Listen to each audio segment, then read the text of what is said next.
Hello there.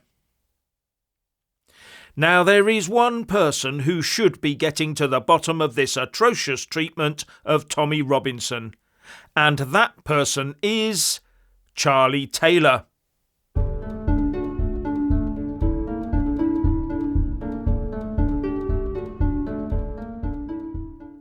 So who is this Charlie Taylor, and what has he got to do with Tommy's incarceration?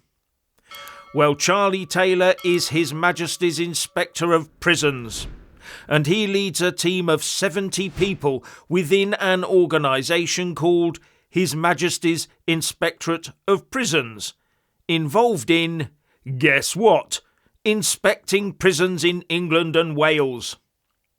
And they say, we scrutinise the conditions and treatment of prisoners and other detainees and report on our findings.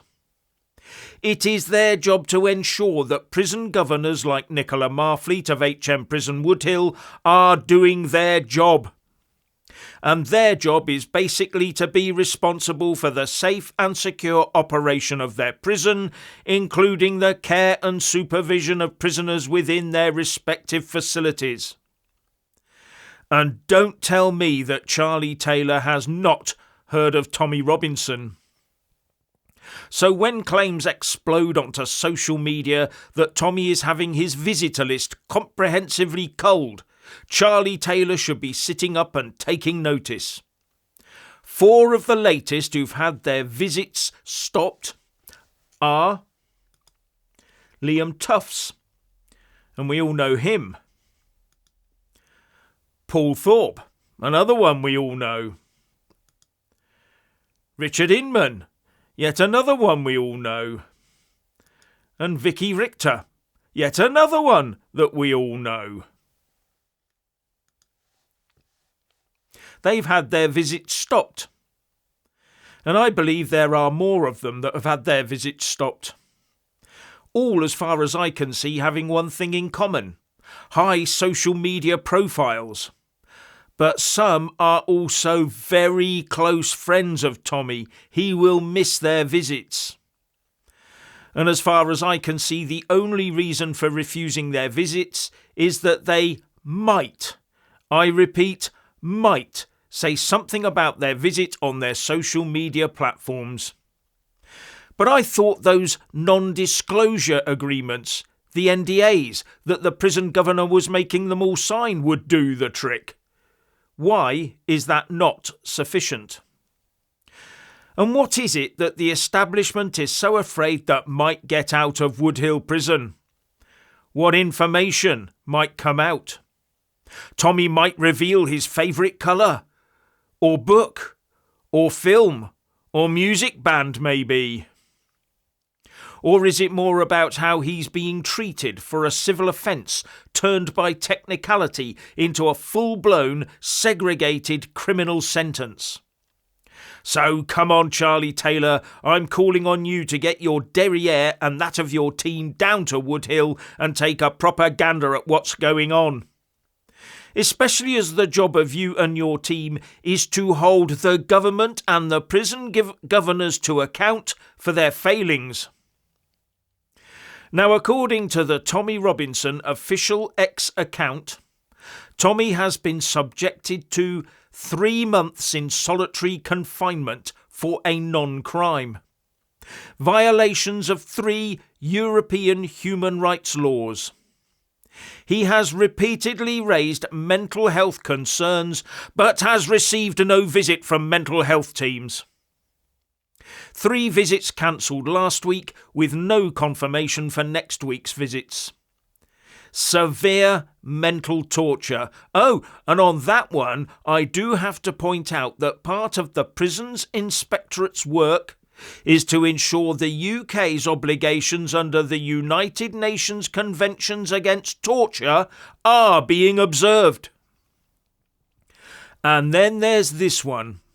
His 15-year-old son's phone number is now blocked, cutting off all contact with his 15-year-old son.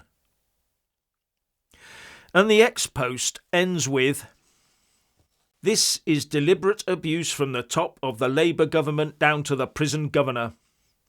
Tommy's legal team have submitted challenges and the prison has until next Friday to respond. If this mistreatment continues, we will have no choice but to protest outside the prison regularly. This inhuman, politically motivated punishment stops now. They are getting worried, and it is absolutely disgusting behaviour from the government and the establishment machine. Now, some will claim that Governor Marfleet has the duty to keep her prison safe, so she should be able to do everything she feels she needs to do to achieve that.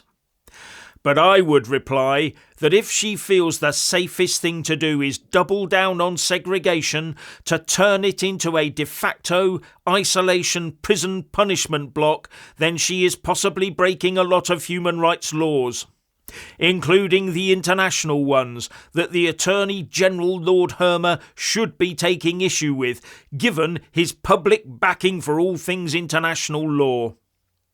Nicola Marfleet's responsibility stops outside the prison gates. She has no responsibility to uphold dodgy government diktats. And if her responsibility ends outside the prison gates, then what is the danger to the prison of a few social media commentators being allowed in? Especially when they can't even take a pencil and paper with them, let alone cameras and recording devices, nor files in cakes. In fact, her job is to put the welfare of prisoners above those dodgy diktats. And it is the job of Charlie Taylor as His Majesty's Inspector of Prisons to ensure she does just that. Now, I suspect they all know that Tommy should not be in prison segregation. But the greasy pole of advancement and honours stands before them. And worse, maybe they are even prepared to put Tommy through hell, in the hope he will react in some way that justifies even harsher treatment. Or maybe even elicit a prescribed response from his supporters, his many, many supporters outside. And given the huge police presence at Saturday's Stop the Isolation and Free Tommy rally, I do have my suspicions.